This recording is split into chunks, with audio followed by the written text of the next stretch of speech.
Hello বন্ধুরা, তোমরা সবাই কেমন আছো? আশা করি ভালো আছো। আর আমি তো ভালো আছি।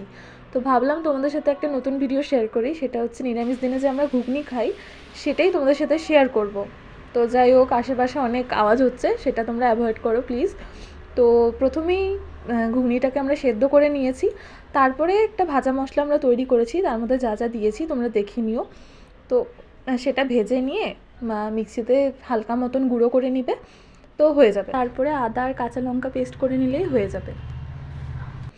তো ওটা পেস্ট করে নিয়েছি। তারপরে তোমার তেল গরম করে এর মধ্যে জিরে, একটা হচ্ছে তোমার শুকনো লঙ্কা আর দারচিনি ফোড়ন দিয়েছি। ব্যাস, ওই আদা লঙ্কার পেস্টটা সেটা আমরা কড়াইয়ে ঢেলে দিয়েছি। ঢেলে একটু কষিয়ে নিলে তারপরে যে নুন লবণ হলুদ যা যা লাগে আর কি পরিমাণ মতো ওটা দিয়ে একটু কষিয়ে নেবে। নিয়ে তারপরে তোমার ঘুগনিটা দিয়ে ভালো মতন ফুটতে দেবে। দিলেই আমাদের ঘুগনিটা তো রেডি হয়েই গেছে। আর স্বাদ মতন চিনিটাও দিয়ে দিবে অ্যাড করে। আর যে লাস্টে মেন যে গুঁড়া মশলাটা রেডি করে রেখেছিলাম, ওটা হচ্ছে মেন ইনগ্রেডিয়েন্টস। তো ওটা দিয়ে ভালো মতন নাড়িয়ে নেবে।